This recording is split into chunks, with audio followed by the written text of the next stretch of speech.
श्री स्वामी समर्थ. गुरुर ब्रह्मा गुरुर विष्णू गुरुर्देव महेश्वरा गुरुर साक्षात परब्रह्म तस्मै श्री गुरुवे नमः. आपल्या सगळ्यांना माहिती आहे हा मंत्र गुरूंचा असतो है ना.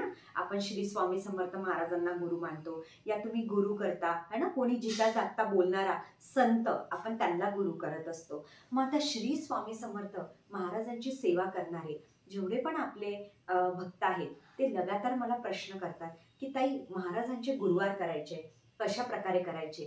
तर आपल्या या स्वामी रिअलायझेशन चॅनलला मी आधी पण भरपूर व्हिडिओ अपलोड केले आहे आणि मी स्वतः अनुभव घेतलेला आहे. मी जेव्हा पण महाराजांचे गुरुवार केले न मागता सगळं काही मिळालं आहे.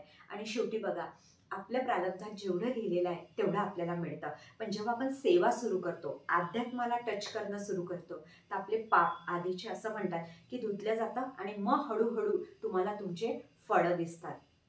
आज बघायचं आहे की महाराजांचे गुरुवार कशा प्रकारे आपण करायचे. जसं 2 प्रकारे गुरुवार करतात खूप जण की जसं महाराजांचे गुरुवारची पोथी सुद्धा मार्केटला मिळतं तर तुम्ही त्यानुसार पण करू शकता. पण जसं मला विचारलं तर ताई तुम्ही कशा प्रकारे करता तर मी साध्या पद्धतीनं मी कोणतीच पोथी वाचत नाही. जसं 5 गुरुवार तुम्ही महाराजांचा संकल्प करून करू शकता. 21, 11 ते तुमच्यावर डिपेंड आहे. मग काय करायचं.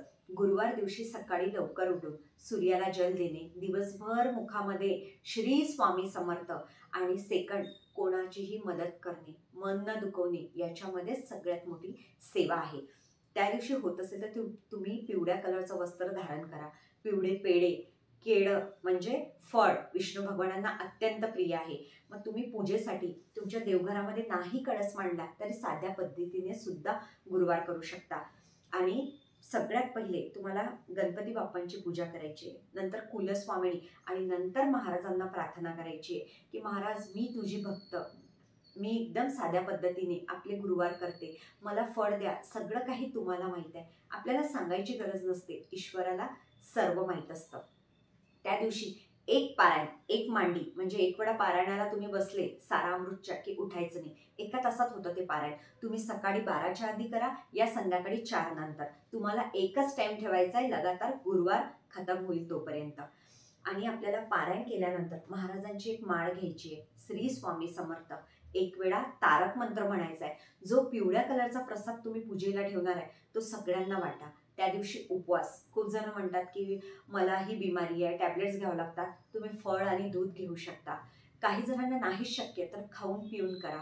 ज्यांना वाटतं दिवसभर ते उपाशी राहू शकतात तर त्यांनी संध्याकाळी उपास सोडला.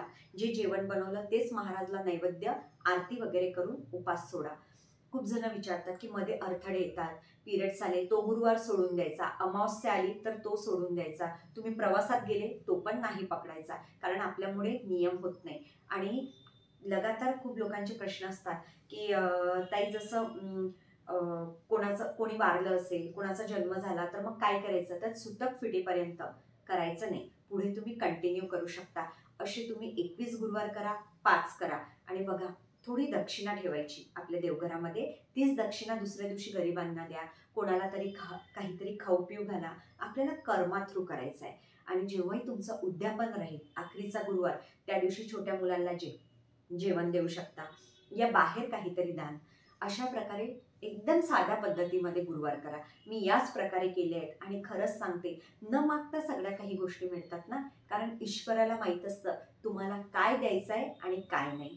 बरोबर. धन्यवाद.